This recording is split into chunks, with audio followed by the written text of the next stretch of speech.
Bonjour à tous, c'est Caro. Je suis très contente de vous retrouver pour cette troisième étape du WinDev Tech Tour 26. WinDev Tech Tour, encore plus de techniques, rien que pour vous. Bonjour, c'est Manu. Vous allez voir, cet après-midi, vous allez encore vous régaler. Salut, c'est Marc. Aujourd'hui encore, c'est très varié. WinDev, WebDev, WinDev Mobile, il y en aura pour tout le monde. Alors, c'est le WinDev Tech Tour. On est ensemble pour 1 heure de technique. Et je vous le rappelle, on est en live. Allez, c'est parti.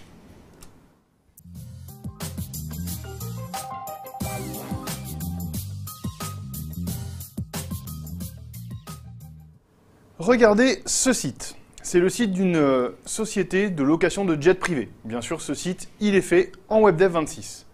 Alors, sur cette page, le client choisit un aéroport de départ. Bah tiens Manu, tu m'as dit que tu voulais partir au soleil. Tu pars d'où? Allez, en avant. Moi, je pars de Montpellier. Ok, tu veux aller où? Je veux du soleil. Je vais à Punta Cana.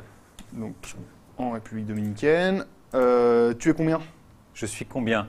Comité restreint, moi, ma femme, mes enfants, et 4 en tout. 4, ok. Aller simple ou aller-retour? Bah, aller-retour, il va falloir rentrer quand même à un moment. Ok, et il faut aussi les dates pour le vol. Tu veux partir quand? Bah, ce vendredi, demain. Demain. Je te l'ai dit, je veux du soleil. Moi. Et pour combien de temps du coup? Et on rentre dans 2 semaines. Donc le 23. Ok, j'applique. Je clique sur le bouton rechercher. Le site recherche des vols pour toi. Et l'application nous propose la liste des jets qui sont disponibles pour un départ de Montpellier ce vendredi, demain, et qui peuvent emmener 4 personnes à Punta Cana. Il y en a 27, tu n'as plus qu'à faire ton choix et ouch, à vider ton compte en banque aussi. Waouh, super, la grande classe. Tiens, vas-y, fais voir le jet 27 là. Ah ouais. Et il est sympa tout en vert. Bon, bah ça c'est la fiche de l'avion. Je te le réserve? Non, pas tout de suite. Avant de choisir, il faudrait que j'en parle à ma femme. Tu veux pas m'imprimer la fiche? Ok, Colombo. Et d'ailleurs, je me suis toujours demandé, c'est quoi son prénom à Colombo? Bah, lieutenant. Lieutenant Colombo. Alors pour imprimer, donc je fais clic droit, imprimer. Le navigateur m'affiche la prévisu de la page. Oh, il est balèze ton navigateur. Il a enlevé tout ce qui sert à rien. Il a même viré le fond de la page en couleur là qui allait vider mes cartouches d'encre. Mais attends Manu, parce que ça c'est pas le navigateur qui a fait ça, c'est WebDev 26. Alors oui, dans ce site, le développeur il a utilisé une nouveauté bien utile de WebDev 26, l'impression web personnalisée. Et grâce à l'impression web personnalisée, le développeur il peut choisir tout ce qu'il ne veut pas imprimer et il peut repositionner le reste. Et ça se fait facilement, c'est juste un agencement. En fait, WebDev se charge de tout. Ok, et tu nous montres comment ça se passe en édition? Allez, je lance WebDev et je vais charger le projet du site. Hop, le voici. Alors, la page qui affiche la fiche d'un avion, la voici. Alors, vous le voyez à droite, il y a les agencements. Alors vous le voyez, le développeur il a défini un agencement pour l'impression. C'est un type spécifique d'agencement disponible dans la version 26. Alors, ça se base sur la techno des Media Query de CSS. Là, dans l'éditeur, on voit l'agencement normal, donc celui qui est affiché dans le navigateur. Et là, c'est l'agencement d'impression. Donc le développeur il a masqué les 2 bandeaux publicitaires, le menu en haut de la page et enlevé le fond en couleur. Et moi, quand je fais des sites, comment je fais pour créer un agencement d'impression? Bah, je vais te montrer. D'accord. Alors, je vais utiliser cette autre page. Donc, c'est une page qui affiche les caractéristiques d'un aéroport. Allez, je fais un go pour que vous voyez à quoi elle ressemble. Voilà. Donc là, c'est l'aéroport international de Punta Cana. Donc, pour l'instant, on n'a pas défini d'agencement d'impression. Donc, si j'imprime la page web, le navigateur il va utiliser la même mise en page. Ouais, moi, je voudrais enlever le fond coloré pour éviter de consommer trop d'encre quand même. Et puis faire disparaître le bandeau de pub à droite, masquer le pied de page et le menu en haut. En fait, je veux garder que le titre, la photo et le texte. Eh bien, on y va. Je reviens en édition dans WebDev. Alors, dans le ruban, je choisis le volet page. Et dans le bouton agencement, je clique sur ajouter un agencement pour l'impression. Donc, WebDev crée un nouvel agencement. Et là, tu personnalises ton contenu. D'accord. Alors, en premier, je vais enlever le menu en haut. Bien sur le menu, je fais clic droit, agencement, rendre invisible dans cet agencement. Super. La pub à droite et le bas de page ensuite. Alors c'est pareil, clic droit, agencement, rendre invisible dans cet agencement. Et je fais pareil pour le bas de page. Et le bas de page, rendre invisible dans cet agencement. OK. Alors ensuite, je vais juste centrer l'image, centrer dans le parent. Voilà. La zone de texte, je vais la remettre à la bonne taille, à la taille de l'agencement. Hop. Et le texte, je vais le passer en gris pour qu'il soit lisible dans l'agencement. Donc je vais dissocier son style. Dans le style, je le passe en gris. Voilà. Alors pour finir, je supprime la couleur de fond. Donc pour ça, il faut dissocier le style de la page. Donc clic droit sur la page, agencement, dissocier le style. Dans l'agencement d'impression, j'affiche la description de la page et je change la couleur de fond de la page en blanc. OK. Hop, en blanc, et je fais pareil pour la couleur de fond du navigateur. Et voilà. C'est terminé. Allez, on teste. Donc je fais Go. On retrouve donc l'aéroport de Punta Cana. Je fais clic droit, imprimer. Et voilà ce qui va s'imprimer. C'est l'agencement qu'on a défini. Ah oui, c'est super facile à mettre en place. Merci WebDev. Vous l'avez vu, l'agencement d'impression, c'est une nouveauté 26 très facile à mettre en œuvre. Elle vous permet de proposer des mises en page adaptées pour l'impression de vos pages WebDev.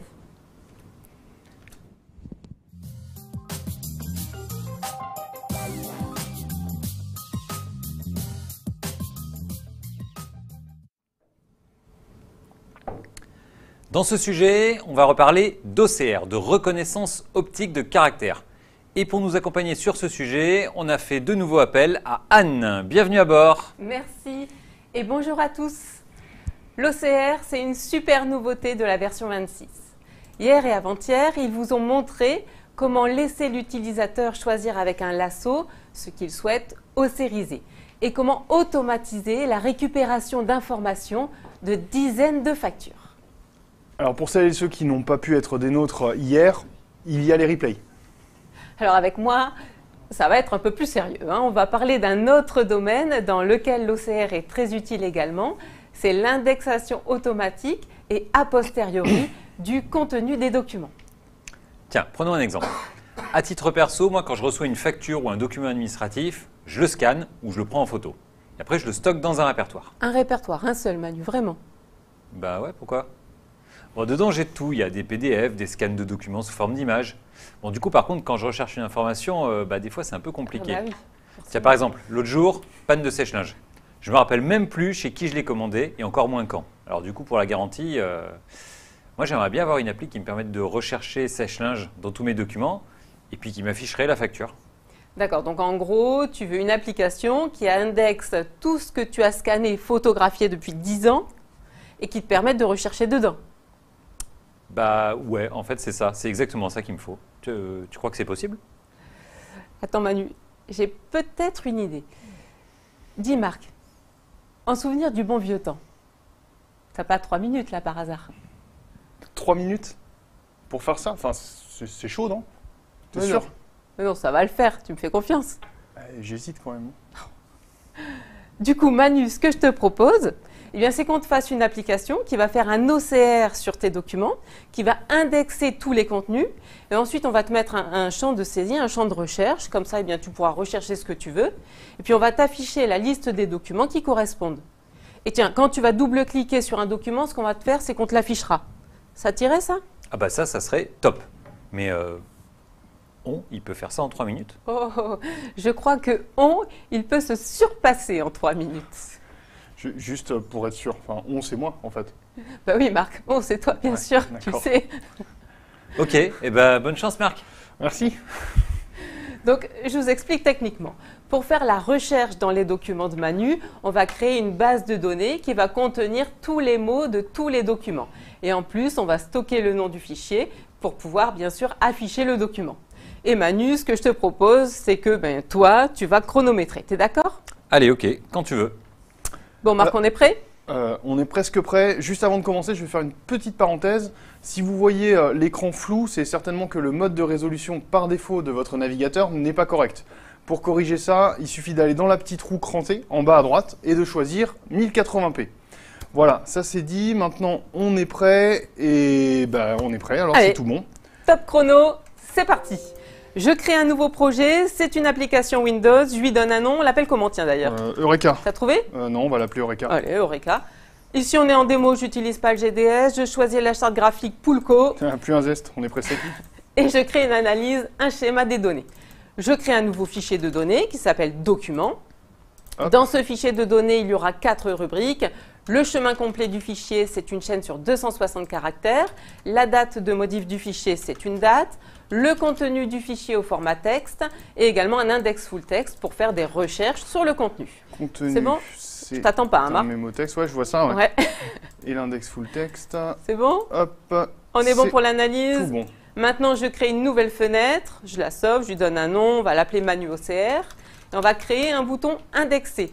Ce bouton, il va servir une seule fois. Il va indexer tous les documents de Manu et après, on n'en aura plus besoin.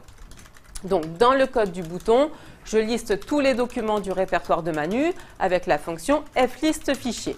Donc, liste documents est une chaîne, est égale à flist fichier du répertoire de Manu. Ici, c'est documents. Et pour chaque document, j'ajoute un enregistrement avec le contenu texte du fichier obtenu par l'OCR. Donc, pour toute chaîne, un doc de liste documents séparé par RC. Document.chemin complet est égal à un doc. Document.date modif est égal à fdate de un doc. Document.contenu texte est égal à OCR extrait texte de un doc. Et ajoute document. Voilà, l'indexation, c'est fini. Et t'es qu'à 1 minute 40? Ensuite, la recherche. J'ajoute un champ de saisie et un bouton pour rechercher. Je crée une requête. Ce que je veux, c'est le chemin complet, la date, et je veux rechercher dans l'index full text ce que Manu va taper. Donc, ce sera passé en paramètre à la requête. En paramètre. Voilà. C'est bon pour la requête. Je reviens dans la fenêtre. Je crée le champ table pour afficher les résultats. On va utiliser l'assistant. Le champ table va afficher le résultat de la requête. Et le code du bouton rechercher, c'est la requête. Et on lui donne en paramètre le contenu du champ de recherche. Et on réaffiche la table avec table affiche. C'est bon? Et puis pour afficher le document sélectionné, vite, vite, vite, Marc, dans le code de la table, sur le traitement de double clic, je fais un ouvre document du chemin du document. Ouvre document, allez, allez, allez, du chemin Et du document. top, c'est fini. Waouh! 2 minutes 32. Voilà, moi, c'est j'ai- top. 2 minutes 32, et oui, 2 minutes 32 pour faire cette application. En moins de 3 minutes, en 2 minutes 32 ici avec WinDev, Marc a développé une application d'indexation et de recherche de documents. Attends, il a développé, il a même pas fait go. Hein. Moi, je veux la tester, l'appli quand même. C'est vrai, je comprends. Ouais, allez, je lance l'application. Donc d'abord, on indexe les documents. Donc je clique sur le bouton indexer. Donc là, l'application, elle indexe tous mes documents, c'est ça?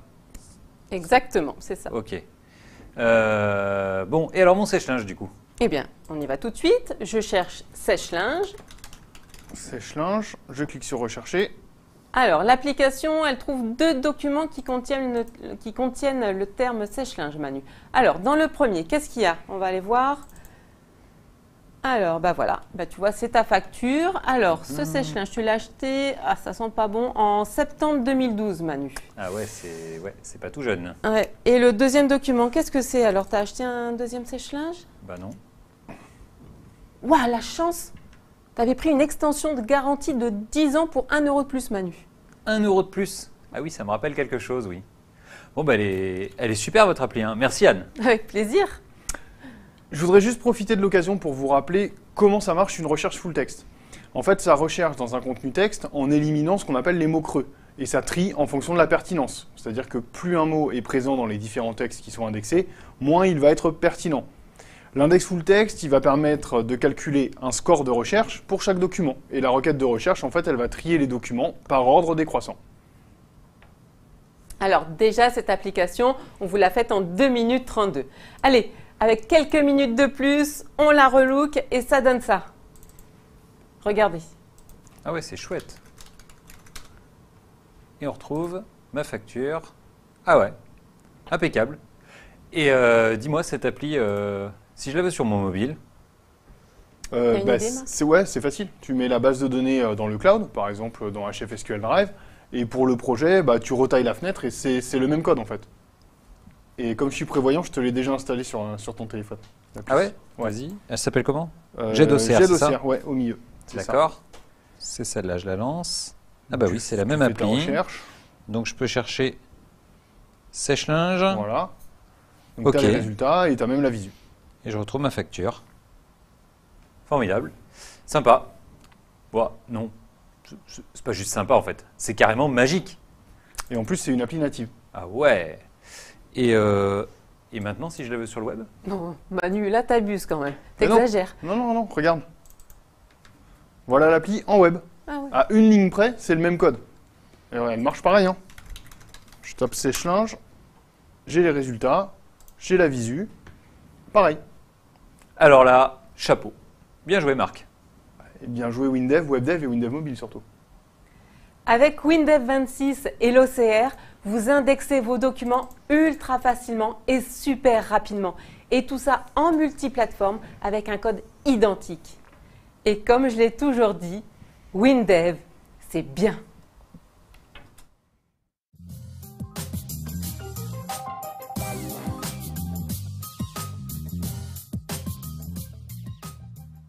Nouveau sujet, on va parler d'intégration continue et pour ce sujet, je rends sa place à Caro.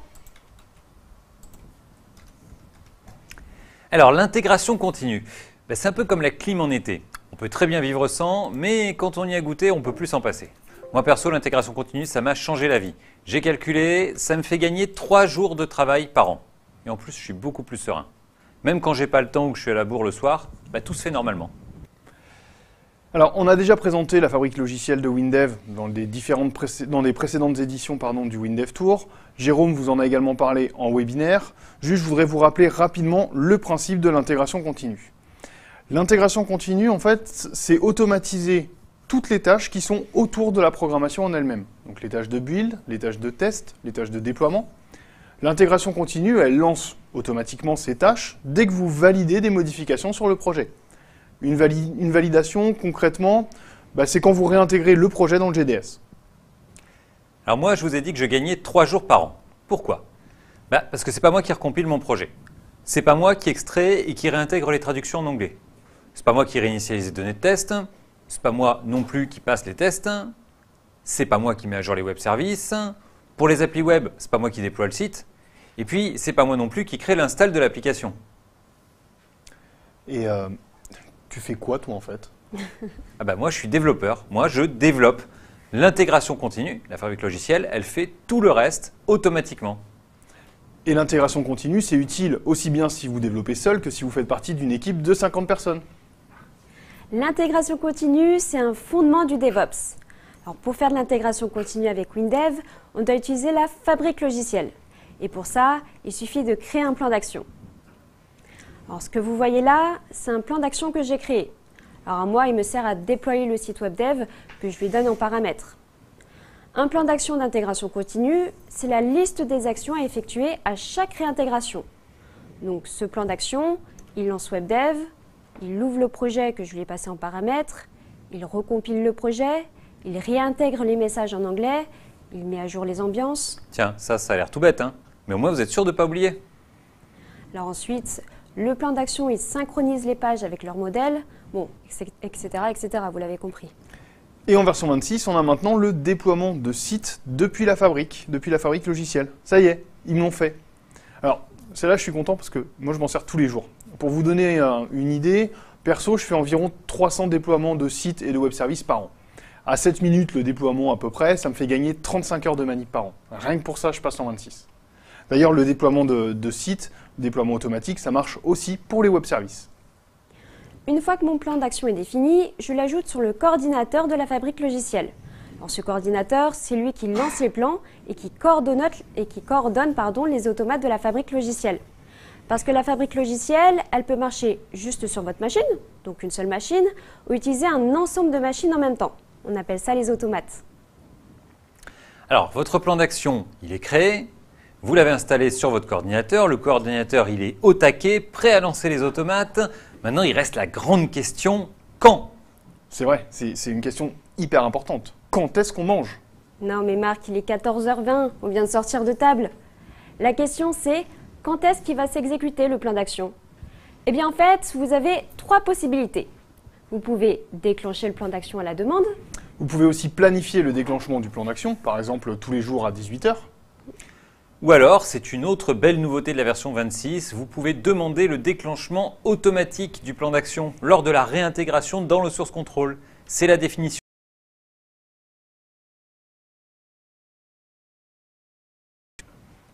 Allez, je vous montre où ça se paramètre en version 26. Donc pour faire de l'intégration continue sur un projet, il suffit de choisir le plan d'action qui sera lancé automatiquement à chaque réintégration. Donc ça se fait dans l'admin du GDS, clic droit sur le répertoire du projet, politique de réintégration. Alors je vous rappelle, la politique de réintégration, ça vous permet de mettre en place des règles à respecter à chaque réintégration. Si la règle n'est pas respectée, il n'y a pas de réintégration. Donc si je coche ici aucune erreur de compilation, s'il y a une erreur de compile, c'est pas réintégré. Vous avez un message d'erreur. Et en 26, dans la politique de réintégration, vous gagnez ce nouvel onglet, plan d'action. C'est dans cet onglet que vous paramétrez l'intégration continue. Alors, il vous suffit d'indiquer le nom du serveur où vous avez installé le coordinateur de la fabrique. Alors, je rappelle, le coordinateur, ça peut être votre machine. Et l'utilisateur et le mot de passe pour se connecter à la fabrique. Donc, je choisis le plan d'action à utiliser et je valide. Et à partir de maintenant, à chaque fois que je vais faire une réintégration dans le GDS, ça déclenchera automatiquement mon plan d'action. Tout ça, c'est quand même bien balèze. Et vous avez vu comment c'est facile à mettre en place avec WinDev? Avec l'intégration continue, vous gagnez du temps. On gagne tous du temps. Chaque fois, vous savez s'il y a un truc qui ne passe pas dans vos projets. Vous n'attendez plus la veille de la sortie pour vous en rendre compte, ou le lendemain. Vous gagnez en sérénité. Comme tout le process est automatisé, il n'y a plus de risque d'oubli. Moi, je sais que ma version en production, elle est normalisée. Je n'ai pas un fichier qui traîne sur le poste d'un dev et qui se retrouve déployé une fois sur 2. Je suis sûr que tout le code qui part en production, il est dans le GDS. Avec l'intégration continue de la version 26, je gagne du temps, je suis serein.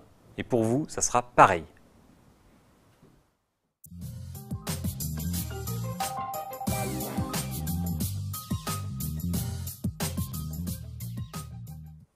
Parlons UI, User Interface. Alors dans ce sujet, nous allons traiter des styles et des feuilles de style. Les feuilles de style, vous les connaissez tous, vous les utilisez tous. En version 26, il y a 2 nouveautés qui vous changent la vie. Alors vous pouvez partager les feuilles de style entre plusieurs projets et vous pouvez avoir plusieurs feuilles de style dans un même projet. On vous montre? Alors déjà rapidement, je vous rappelle, un style, ça regroupe toutes les propriétés d'un champ qui définissent sa présentation. Donc la police, la couleur, la graisse, etc. Là par exemple, j'ai mis un cadre arrondi au champ. Quand vous créez un champ, vous choisissez le style à utiliser. Alors bien sûr, chaque style, vous pouvez l'utiliser sur plusieurs champs. Et une feuille de style, c'est quoi? C'est tout simplement un regroupement des styles qui vont bien ensemble. Alors pourquoi c'est une bonne pratique d'utiliser des styles dans vos projets? Eh bien, tout simplement parce que c'est beaucoup plus facile quand vous voulez harmoniser ou modifier l'aspect des champs d'un projet. Et puis vous le savez bien, c'est stylé d'avoir du style. Bon, maintenant, comment je mets des styles dans mon projet? Alors pour ajouter un style à votre feuille de style, c'est facile. Dans la description de votre champ, dans l'onglet style, vous définissez votre style. Donc la police, la taille, la graisse, la couleur. Ça va beaucoup plus loin que ça. Dans le style, vous définissez aussi les animations de champ, les ascenseurs. En fait, vous définissez tous les éléments. Alors, une fois le style défini dans la partie droite, vous choisissez le volet « Ajouter un style ». Vous donnez un nom à votre style et hop, ajouter. Alors en version 26, c'est nouveau, il est possible d'utiliser plusieurs feuilles de style dans un même projet. Ça se pratique, ça vous permet d'organiser vos styles. Par exemple, moi dans mes projets, j'ai une feuille de style utilisateur final et une autre feuille de style spécifique pour la partie administration. Alors pour savoir dans quel mode on est, quand on est dans la partie administration, moi je mets tous les champs en fond orangé. Léger s'il te plaît l'orangé Manu, parce que vous ne connaissez pas les interfaces de Manu, il ne faut pas le laisser tout seul dans les styles Manu. Donc quand je choisis le style d'un champ, ensuite, eh bien, je filtre les styles proposés par feuille de style. Les différentes feuilles de style du projet, vous les indiquez ici, dans la description du projet, dans l'onglet Style. Et vous pouvez les ordonner comme vous le souhaitez. Ici. Alors, pour vos projets WebDev, l'ordre des feuilles de style, il peut être important.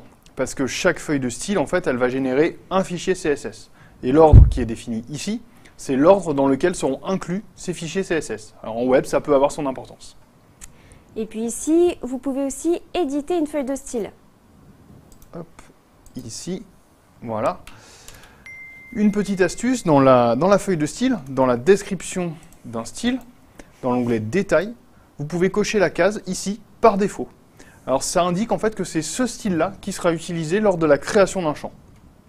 Et l'autre nouveauté principale des styles en version 26, vous pouvez partager une feuille de style.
Par exemple.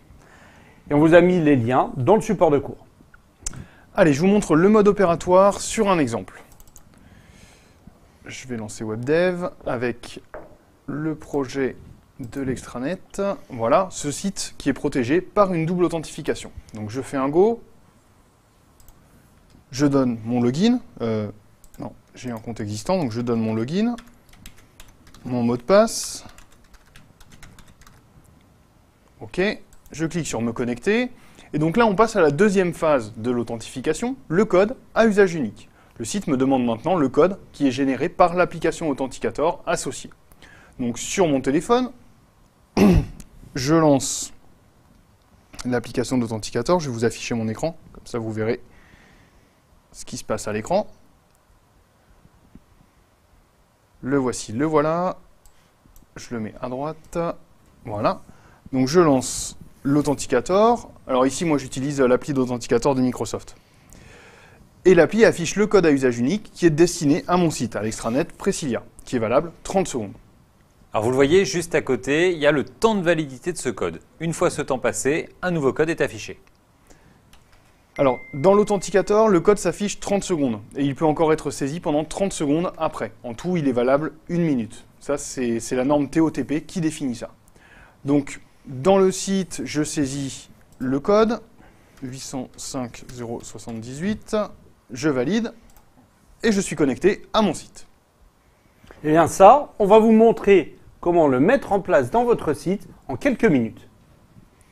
Alors toutes les applis Authenticator, elles utilisent le même protocole normalisé. Ce protocole, il s'appelle TOTP pour Time Based One Time Password. Donc mot de passe à usage unique basé sur l'heure. Alors en fait, le principe de ce protocole, c'est de calculer un code en fonction de la date et de l'heure. et d'une clé secrète qui est dans votre appli. Et bien maintenant, je vous montre comment ça marche. On rentre dans le code. Attends Jérôme, il y a un truc que vous n'avez pas montré, c'est comment j'ajoute mon site dans l'appli d'Authenticator. Ah oui, tu as raison. Bah, écoute, on va le montrer de suite. Donc, on relance le site et on crée un nouveau compte pour Manu. Hop. Eh bien allons-y. Alors je saisis un login, manu@wtt.fr, Ok. un mot de passe, je valide. Voilà, le compte est créé, j'arrive sur la page des paramètres, donc là je coche la case pour activer la double authentification, le site affiche un QR code. Eh bien j'ai plus qu'à scanner ce code dans mon appli d'Authenticator. Alors, vous avez également le code en texte, ici juste en dessous, si l'appli que vous utilisez n'a pas la fonctionnalité de lecture de QR code. Alors sur mon téléphone, on va afficher son écran. Le voici. Hop, on va faire comme tout à l'heure. Voilà. Sur mon téléphone, je lance l'appli d'Authenticator. Là voilà. Je clique sur Ajouter un compte, puis sur Analyser le code QR. Voilà, je scanne le QR code qui est affiché par le site WebDev et c'est tout. Ça y est, le site est enregistré dans mon Authenticator. Je peux maintenant faire de la double authentification. Alors cet enregistrement, il se fait bien sûr qu'une seule fois par site et par utilisateur. Ici, on voit le code qui est généré pour le site extranet Presilia et pour l'utilisateur manu@wtt.fr. Allez Jérôme, à toi de nous montrer comment on met en place la double authentification en W langage avec un Authenticator. Eh bien, je reviens dans le projet. Alors, vous l'avez compris, il y a deux grandes opérations. Une opération qui est faite une fois pour relier le site à l'Authenticator et une opération qui est faite à chaque connexion pour vérifier le code. On va commencer par voir comment on relie le site WebDev à l'Authenticator. Ben pour ça, le site et l'Authenticator doivent partager une clé commune. Cette clé, elle va servir à générer les codes uniques. Elle doit rester secrète. Alors cette clé, vous la créez avec la nouvelle fonction WLangage, double haute génère clé TOTP. Cette fonction, elle prend en paramètre une chaîne qui doit être unique par utilisateur. Donc ici, nous, dans l'exemple, on a choisi l'identifiant de l'utilisateur plus un GUID. Et chose importante, cette clé, il faut absolument la stocker avec les infos de l'utilisateur. Ensuite, pour donner la clé à l'appli d'Authenticator, il faut générer une URL. Alors, ce n'est pas une URL HTTP comme on en a l'habitude, c'est une URL de type OTP haute. Ça, c'est un protocole spécifique de TOTP. Alors, cette URL, vous la construisez avec la fonction WLangage, double haute génère lien. Vous avez juste à l'affecter dans un champ code barre pour l'afficher sous forme d'un QR code. Donc ça, c'est pour la mise en place de la double authentification. Maintenant, deuxième opération, gérer la connexion. Dans la connexion, vous vérifiez le login et le mot de passe comme d'habitude. Et ensuite, vous vérifiez le code fourni par l'Authenticator. Alors pour cela, vous utilisez la fonction WLangage double haute vérifie code. Alors cette fonction, elle prend en paramètre le code fourni par l'Authenticator et la clé de l'utilisateur. Et elle renvoie vrai si le code est valide. Vous voyez, c'est facile. Et quand on utilise WinDev ou WebDev, eh bien, il y a 3 lignes de code pour gérer la double authentification. Et bien sûr, ça marche pareil en WinDev mobile. Alors la double authentification, c'est particulièrement intéressant pour les données sensibles. Par exemple, les données bancaires, financières, médicales. Et ça devient de plus en plus obligatoire.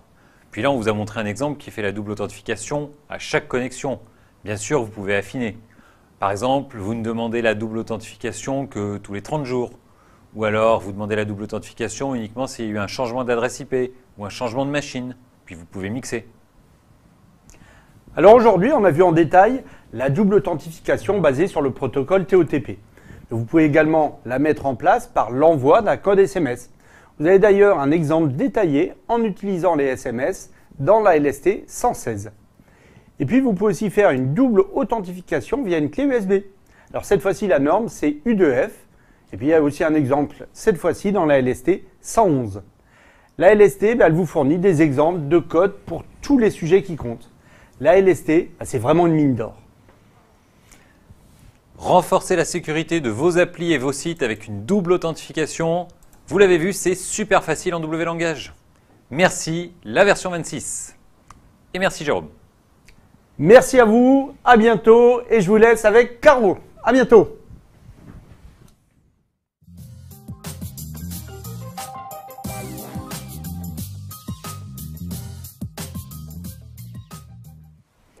Dans ce sujet, on récupère Caro et on va parler de développement multiplateforme. On vous demande de porter votre application Windows en web, ou on vous demande d'extraire une partie de votre ERP dans une appli mobile, ou encore vous démarrez un nouveau développement et vous voulez qu'il soit dispo partout. Quel que soit votre besoin, avec WinDev, WebDev et WinDev Mobile, c'est facile. Le gros avantage avec WinDev, le confort, c'est que vous avez tout dans le même environnement. Dans le même projet, vous éditez toutes les UI, les fenêtres desktop, Windows et Linux, les fenêtres mobiles, Android, iOS et Mac aussi grâce à la technologie Catalyst, et vous éditez aussi les pages web. Et puis vous le savez, avec WinDev, WebDev et WinDev Mobile, vous partagez tous les éléments métiers. Les états, les requêtes, les traitements, le langage. Mais qui dit multiplateforme dit aussi petites différences de fonctionnement auxquelles il faut être attentif. Alors voilà 4 conseils pour vous faciliter la vie. Premier conseil sur les chaînes de caractères. Dès que vous faites du multiplateforme, privilégiez l'utilisation de chaînes Unicode. Alors Unicode, c'est une norme internationale d'encodage de chaînes de caractères et ça permet de représenter tous les caractères de tous les alphabets du monde. Et même quand vous distribuez votre application dans une seule langue, dans un seul pays, vous avez aussi besoin d'Unicode. Donc par exemple, sur Windows, si vous avez une appli en français et que vous devez saisir des noms de clients allemands ou espagnols, si vous avez un beau N tilde dans le nom, vous êtes content d'être en Unicode. Et puis côté mobile, je vous rappelle que les plateformes Android et iOS sont entièrement en Unicode. Alors, comment on travaille en Unicode? Qu'est-ce que ça implique? Est-ce que ça va changer ma manière de programmer? Dans WinDev, comment je dis que mon projet est Unicode? C'est facile, dans la description de la configuration, ici, dans l'onglet Unicode, il suffit de choisir « Utiliser des chaînes Unicode en exécution ». À partir de ce moment-là, à chaque fois que vous utiliserez une chaîne, elle sera Unicode. Et c'est tout. Alors, qu'est-ce que ça va changer en programmation? Dans votre appli, rien du tout. Par contre, quand vous échangez des données avec d'autres applis, il faut s'assurer que l'autre appli est aussi en Unicode. Sinon, il faudra faire des conversions avec les fonctions Unicode vers ANSI ou ANSI vers Unicode. Deuxième conseil, les chemins de fichiers. Alors vous le savez, entre les différentes plateformes, le séparateur de répertoire dans un chemin, c'est pas toujours le même. Des fois c'est slash, des fois c'est anti-slash. Le plus simple pour ne pas se tromper, on l'a dit hier, c'est d'utiliser la fonction fsep, comme ici. À l'exécution, cette fonction, elle met automatiquement le bon séparateur selon la plateforme. Dans le même domaine, vous pouvez également regarder la fonction fséparateur qui rend bien des services. Troisième conseil, il peut y avoir des petites différences de fonctionnement entre les différentes plateformes. Alors, comment traiter ces différences dans le code? La bonne nouvelle, c'est que la plupart du temps, vous n'avez rien à faire. Rien à faire parce que le WLangage vous offre des fonctionnalités de haut niveau qui gomment ces différences. Merci le WLangage. Et je vous donne un exemple. Alors, dans les applis, on a tous besoin de sauver des paramètres. Quand on fait l'appli sous Windows, on écrit dans la base de registre avec la fonction registre écrit. Et puis quand on la passe sur Android, il n'y a pas de base de registre en Android. Donc on va sauver dans un petit fichier. Et c'est comme ça qu'on se retrouve avec des codes différents par plateforme. Sauf qu'en WLangage, il y a la fonction sauve paramètres. Sous Windows, elle est écrite dans le registre. Sous Android, elle est écrite dans un fichier. Et vous vous posez même pas la question. Et quand vous devez relire vos paramètres, la fonction à utiliser, c'est charge paramètres. Votre code est unique, c'est le WLangage qui gère les différences de plateforme. Et le quatrième conseil que je voulais vous donner, alors des fois vous avez vraiment besoin de faire du code spécifique. Par exemple, sous Windows, votre appli elle démarre un service. En iOS, il n'y a pas de service. Alors comment faire pour ne pas avoir d'erreur de compilation quand vous compilez pour iOS? Eh bien, vous utilisez simplement les directives compile-c, comme là. Compile-c type configuration égale application Windows. Le code ne sera compilé que dans la version Windows de votre application. Évidemment, exécuté que sous Windows. Le développement multiplateforme avec WinDev, c'est facile. Le code est mutualisé. Les fonctions WLangage sont des fonctions de haut niveau qui gomment les différences entre les plateformes. Avec WinDev, vous développez pour toutes les cibles.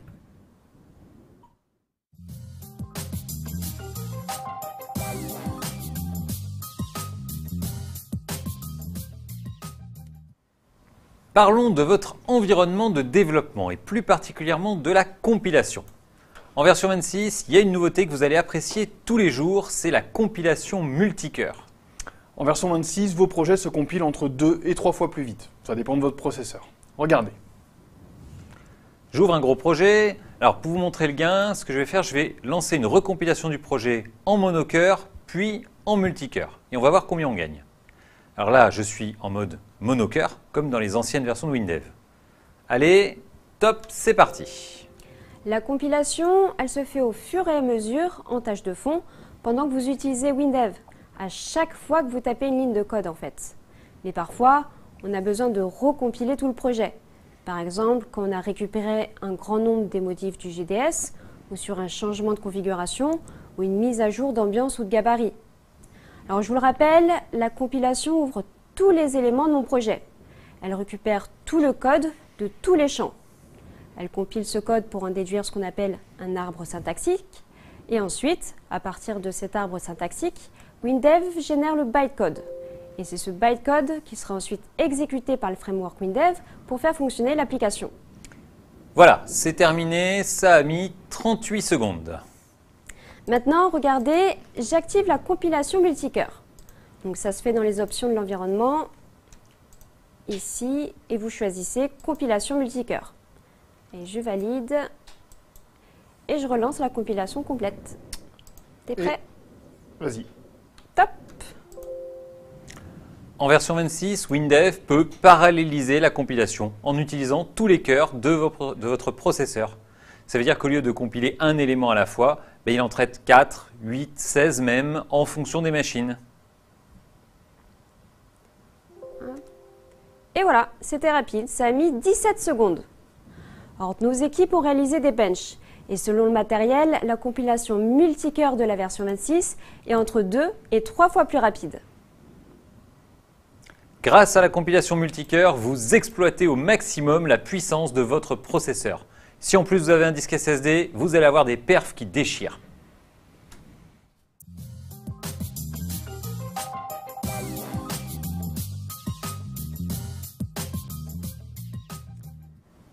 On reçoit tous des mails de pub, même de PCsoft des fois.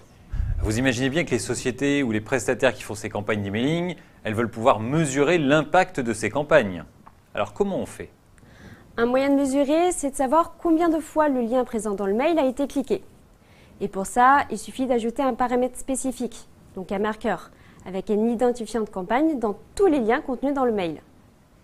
Alors un email, vous le savez, c'est du HTML. On va vous montrer comment manipuler le HTML par programmation pour ajouter un marqueur dans chaque lien. Vous allez voir, grâce aux nouveautés de la version 26, c'est encore plus super facile qu'avant. Et je prends un exemple. La société Priscilla fait un emailing. Donc dans cet emailing, il y a bien sûr l'adresse de leur site, priscilla.fr. Et pour savoir combien de gens ont accédé aussi depuis ce lien, le lien de cet emailing, j'ajoute un marqueur à cette adresse. Alors concrètement, en HTML, on ajoute un paramètre au lien. Donc ici, mon paramètre, je l'appelle idmail. Et dans cet exemple, il vaut 36 parce que c'est le numéro du mailing. Ici, on prend l'exemple du HTML dans un email. Avec WinDev 26, vous pouvez manipuler n'importe quel document HTML par programmation, que ce soit une fiche produit pour votre site web, un article dans un CMS, ça peut être pour créer ou pour modifier ou pour juste récupérer des infos. Alors pour manipuler des documents HTML par programmation en toute facilité, il y a une super nouveauté de la version 26, c'est le nouveau type de variable HTML document. Je vous montre comment on fait? Allez, c'est parti. Alors, je lance l'application de campagne de mailing de la société Priscilla. Et dans cette appli, l'équipe marketing retrouve toutes ses campagnes passées. Donc elle a des stats sur le nombre de visites qui ont été déclenchées par chaque campagne. Quand les gens du marketing créent une nouvelle campagne, ils font leur mail, un joli mail avec des liens, des photos et tout. Et ensuite, quand il est prêt, avant de l'envoyer, comment elle fait l'appli pour rajouter un marqueur à chaque lien? Eh bien, je vous montre. On va dans le code de l'application. Alors, le traitement qui rajoute le marqueur, c'est la procédure ajoute lien dans mail. Cette procédure, elle prend en paramètre le HTML de l'email et l'identifiant de campagne à ajouter. Cette procédure, elle va analyser le code HTML du mailing pour trouver tous les liens. Et pour chaque lien qui amène vers le site Priscilla, elle va ajouter un marqueur unique. Le marqueur, c'est le numéro du mailing et le numéro du lien.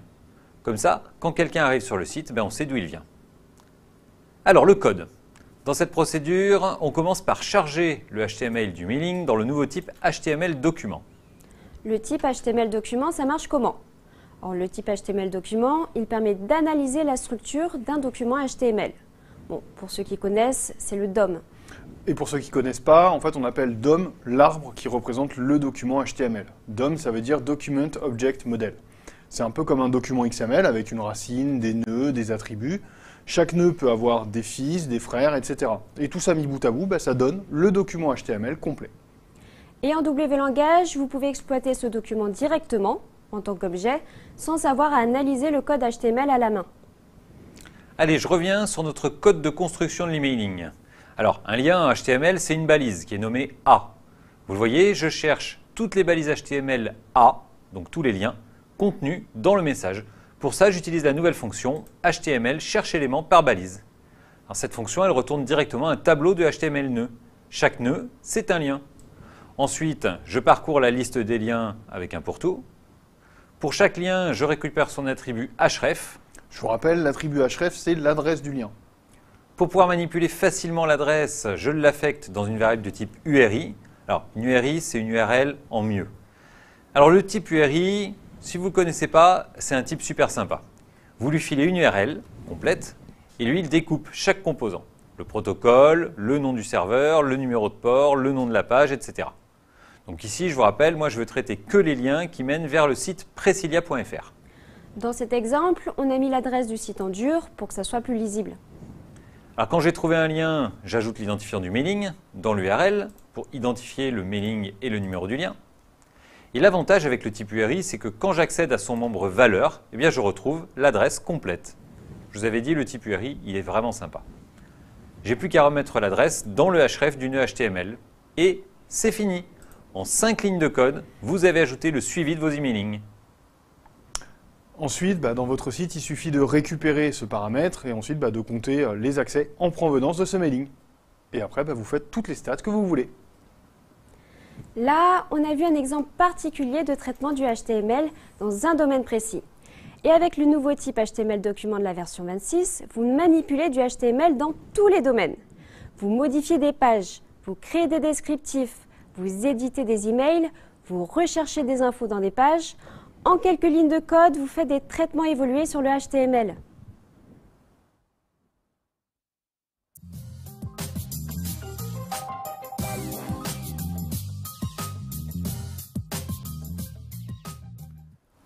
Maintenant, on va parler d'UI et plus particulièrement du champ carte et de toutes les nouveautés que la version 26 vous apporte.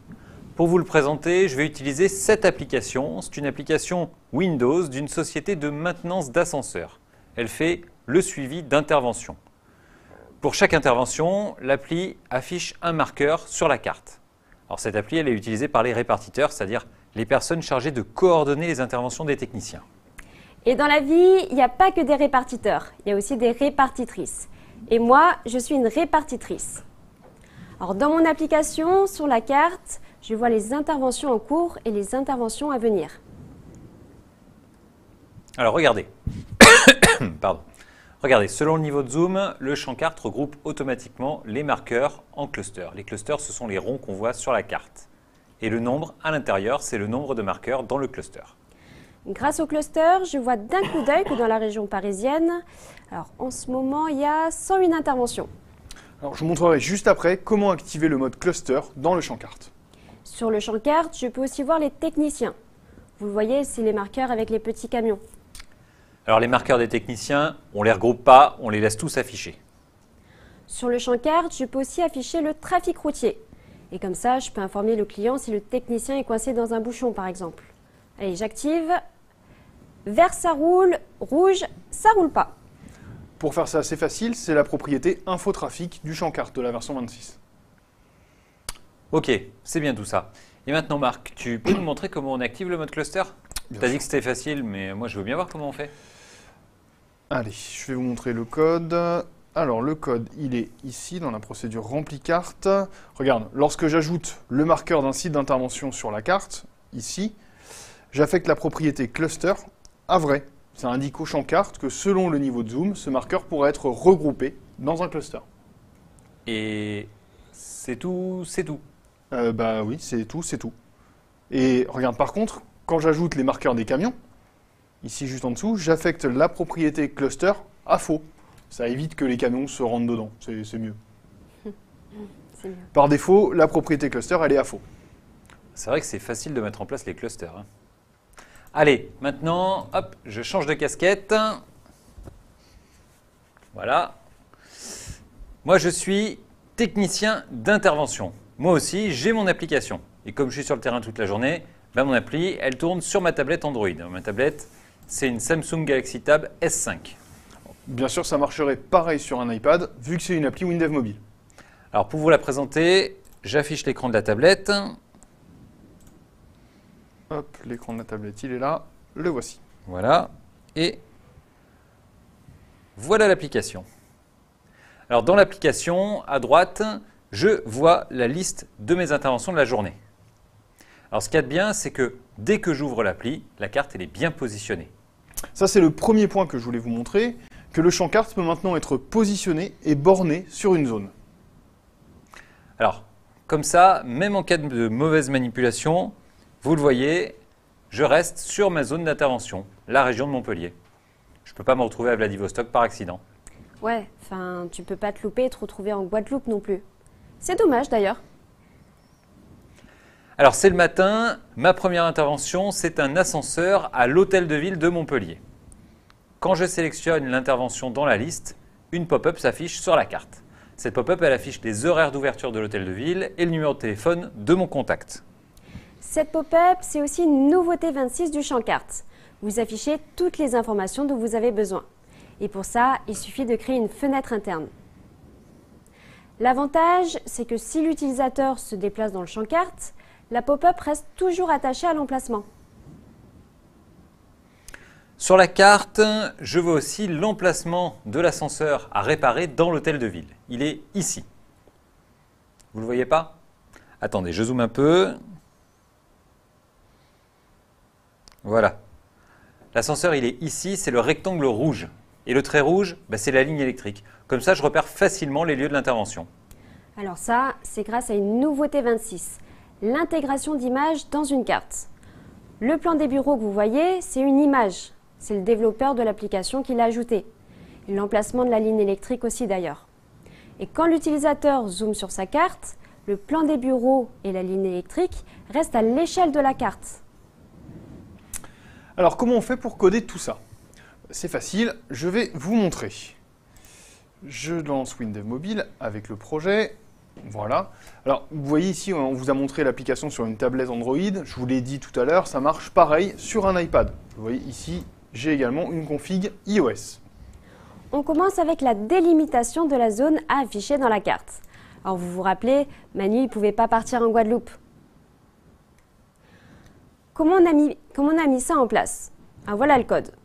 Alors, c'est facile, il suffit d'utiliser la nouvelle fonction WLangage, carte limite zone. Cette fonction, elle positionne la carte au centre de la zone définie et elle empêche l'utilisateur d'en sortir. Alors vous avez également la fonction WLangage carte affiche zone qui permet de positionner l'affichage mais sans définir de limitation. Comme ça, Manu il pourra aller en Guadeloupe s'il veut. Vous vous souvenez, quand Manu cliquait sur le marqueur de l'intervention, il avait une pop-up qui affichait les horaires d'ouverture et son contact technique.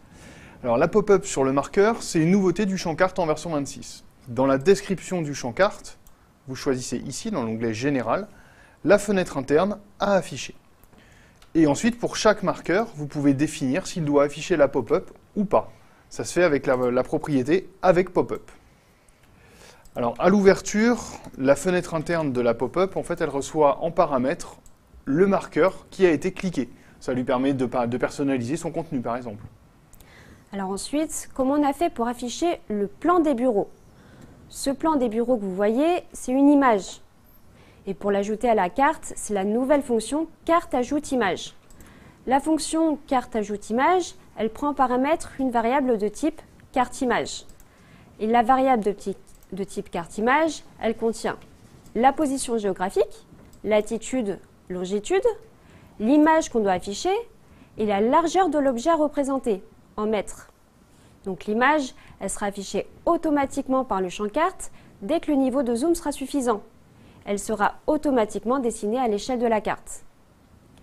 Et pour le dessin des lignes électriques, et bien là, on dessine simplement des lignes. Pour faire ça, on utilise la fonction W-langage carte ajout de forme avec une forme de type polyligne. Ici, on a utilisé une polyligne. Vous pouvez aussi dessiner des polygones et des cercles. Voilà, vous venez de voir 7 nouveautés du champ carte de la version 26 et il y en a encore plein d'autres. Et ici, on a vu ce champ en WinDev, en WinDev mobile. Je vous rappelle qu'il est aussi disponible pour vos sites WebDev. Et il marche pareil sur toutes les plateformes. Plongez-vous dans le support de cours, vous découvrirez plein de choses. Et voilà, ce WinDev Tech Tour 26 en mode online est terminé. J'espère que ça vous a plu. Je veux tous vous remercier de nous avoir suivis durant ces 3 jours. Ça a été un réel plaisir vraiment d'être en votre compagnie, même si c'était à distance. Je vous souhaite en tout cas de vous régaler avec votre version 26. Pour les quelques-uns d'entre vous qui ne sont toujours pas à jour en version 26, je vous rappelle que la promo sur les mises à jour a été prolongée jusqu'au 16 avril. Alors dépêchez-vous. Et moi je vous dis à très bientôt. Alors pour récupérer le support de cours avec tous les codes sources des exemples qu'on vous a présentés, surveillez votre boîte mail. Et puis si vous n'étiez pas inscrit et que vous voulez recevoir le support de cours, on vous a mis le lien dans la description de la vidéo. De toute façon, vous retrouverez ce support de cours ainsi que tous les exemples dans votre prochaine LST, la LST 124. Vous verrez, c'est une magnifique LST spéciale WinDev Tech Tour de 100 pages. Encore une fois, merci à tous pour votre participation et à très bientôt. Merci à tous de nous avoir suivis, bon après-midi et à bientôt en chair et en os.